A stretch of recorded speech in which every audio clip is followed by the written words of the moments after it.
Assalamualaikum warahmatullahi wabarakatuh. Perkenalkan, nama saya Silvia Agustina, biasa dipanggil Silvi.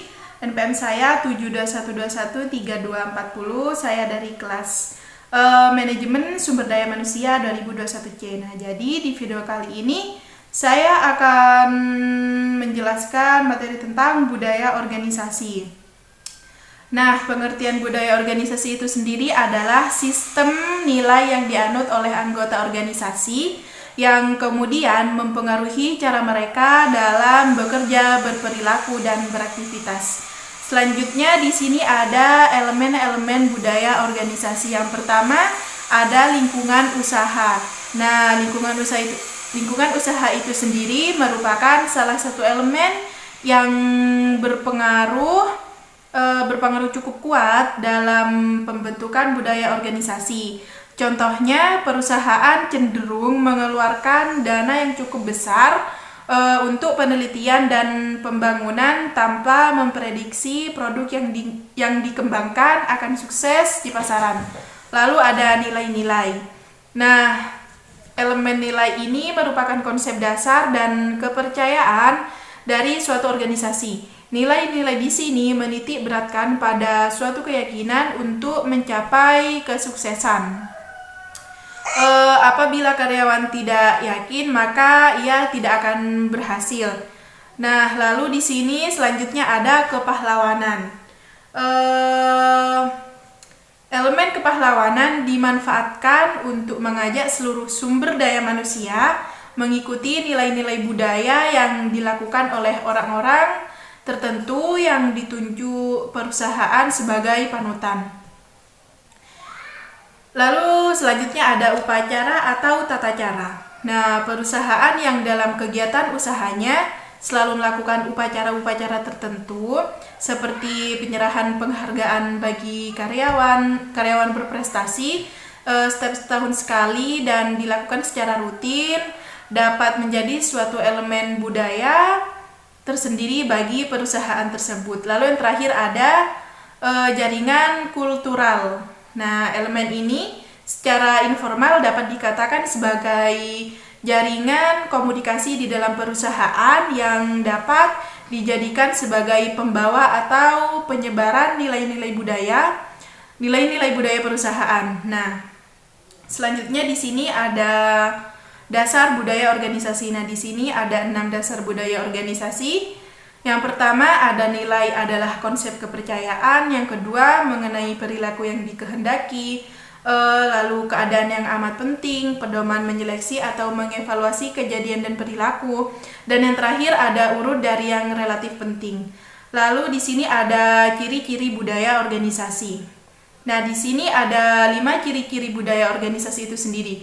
Yang pertama ada inovasi dan pengambilan risiko, yakni mencari peluang baru, bereksperimen dan tidak terhambat oleh kebijakan formal. Lalu yang kedua stabilitas dan keamanan, yakni menghargai hal-hal yang dapat diduga sebelumnya, keamanan dan penggunaan aturan-aturan yang mengarahkan dalam berperilaku. Lalu yang ketiga ada menghargai orang lain.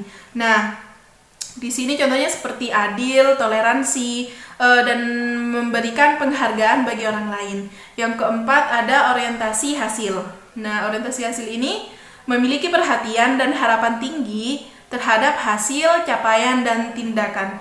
Lalu yang terakhir ada orientasi tim dan kolaborasi, yaitu bekerja sama secara terkoordinasi dan berkolaborasi. Lalu selanjutnya ada jenis-jenis budaya organisasi. Di sini ada 4 jenis-jenis budaya organisasi. Yang pertama yaitu klan kultur. Jadi di klan kultur ini sendiri setiap karyawannya memiliki kesamaan dan melihat diri mereka adalah bagian dari suatu keluarga besar yang dinamis, aktif, dan saling terkait satu sama lain. Nah, kepemimpinan ini menggunakan bentuk mentorship dan organisasi terikat oleh komitmen serta tradisi. Lalu yang kedua ada market kultur. Nah, market kultur ini sendiri fokusnya berorientasi pada penempatan di papan teratas penjualan dengan pemimpin yang tangguh dan mengharapkan hasil yang selalu baik. Tipe perusahaan seperti ini memiliki tujuan utama untuk menjadi perusahaan nomor 1 di bidangnya. Lalu market kultur ini sangat cocok untuk jenis perusahaan multinasional dengan ribuan pekerja yang tersebar di berbagai negara bahkan benua. Lalu selanjutnya ada hierarki kultur.